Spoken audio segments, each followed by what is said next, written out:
palavra de Deus é a palavra de Deus, tanto na boca dele quanto na minha.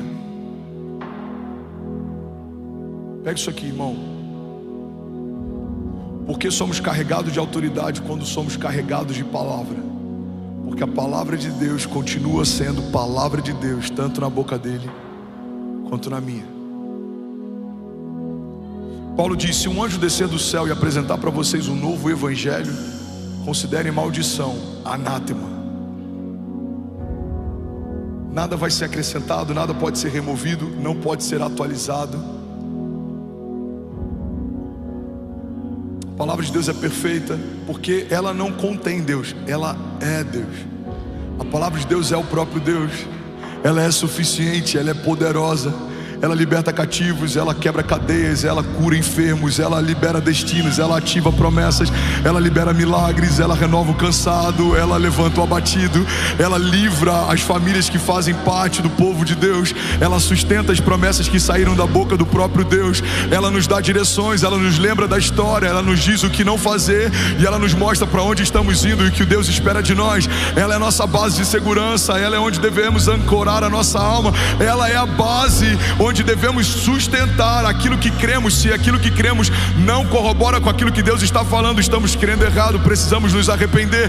Se aquilo que esperamos não está alinhado com aquilo que Deus está dizendo a nosso respeito, precisamos ressignificar aquilo que estamos esperando, porque aquilo que Deus disse a meu respeito não vai acontecer nos céus, já aconteceu, está estabelecida como uma cláusula pétrea, não pode ser alterado, não é uma democracia, não depende de opiniões de homens, tanto faz se a criação ao meu redor não concorda com aquilo que Deus disse a meu respeito, aquele que prometeu é fiel para cumprir. Se o inferno não está feliz com aquilo que Deus disse a teu respeito, diga então para reclamarem com quem te estabeleceu. Foi ele quem escolheu Davi, o seu pai não escolheria Davi, os seus irmãos não escolheriam Davi, ele foi esquecido, estava abandonado, mas Deus mandou chamar Davi. José foi vendido, foi feito escravo, estava cativo, mas no tempo de Deus mandou chamar José.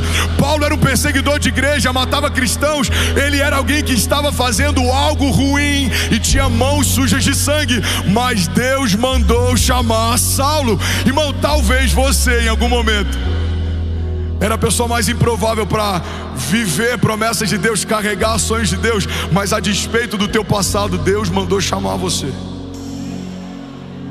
E o Deus que chamou é o Deus que sustenta.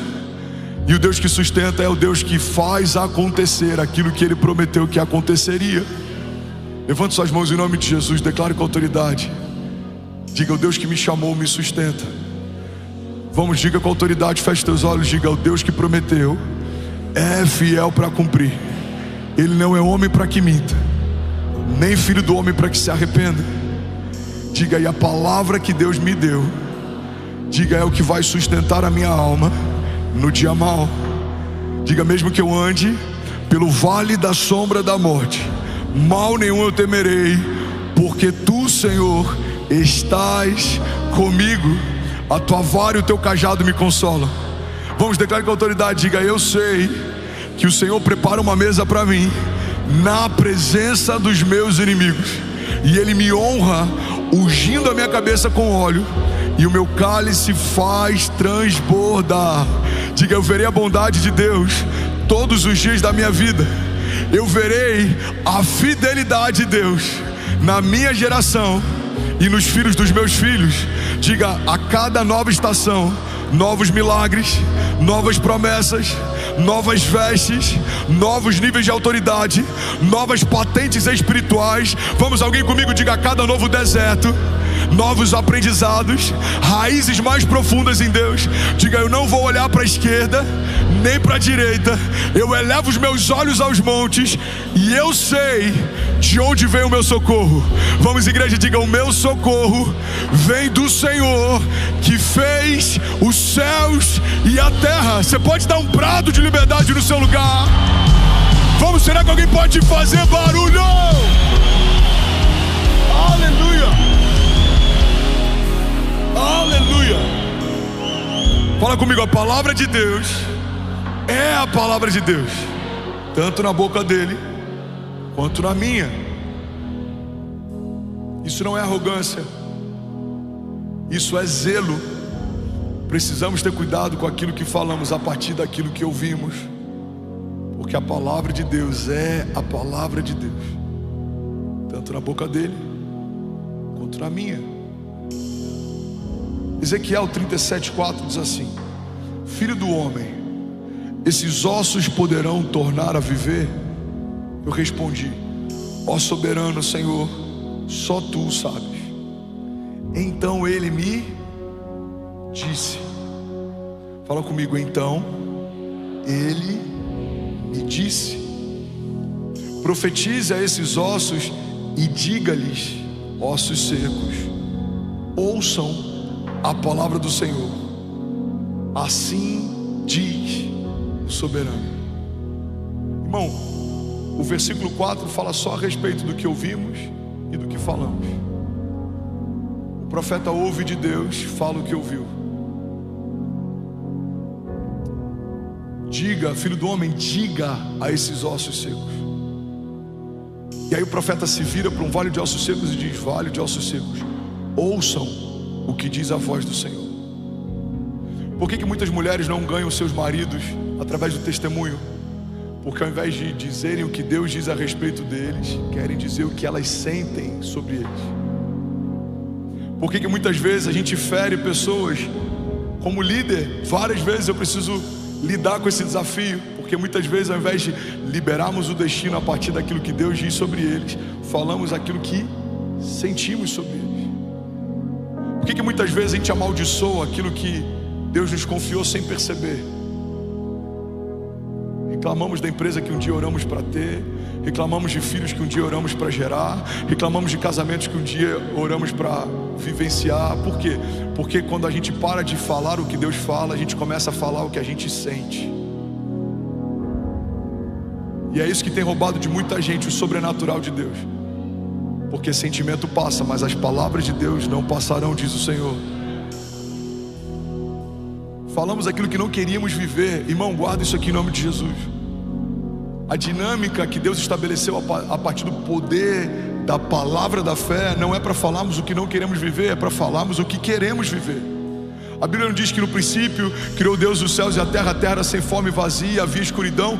Então Deus disse: uau, que lugar escuro, e bum, ficou mais escuro. Não. A Bíblia diz que Deus viu escuridão, mas profetizou luz. Ele viu um lugar sem forma e vazio e profetizou o que ele queria ver. Qual é o poder da palavra da fé? Não é para falarmos o que estamos sentindo, é para falarmos o que Deus está falando. Você está comigo? Então a gente vai chegar na empresa na segunda-feira e você não vai falar: cara, eu não aguento mais. Não, você vai falar assim: Senhor, eu creio que ainda essa semana o Senhor vai me surpreender com milagres, sinais e maravilhas. Pai, eu creio que aquilo que o Senhor disse a respeito desse negócio vai se cumprir. Abra as comportas dos céus, libera sobre a minha casa bênçãos sem medidas, de tal maneira que os meus celeiros não comportarão. É o que a gente está vendo na igreja. Eu acredito que não existe uma igreja pequena, existe uma visão pequena de igreja. Eu sei o que Deus me disse, eu sei o que Deus me mostrou. Eu preciso falar aquilo que eu estou vendo, eu preciso falar aquilo que eu estou ouvindo. Alguns dizem: pastor, você não acha que já está bom? Eu preciso comunicar aquilo que eu ouvi de Deus. Nem começou. Sim, temos desafios, muitos.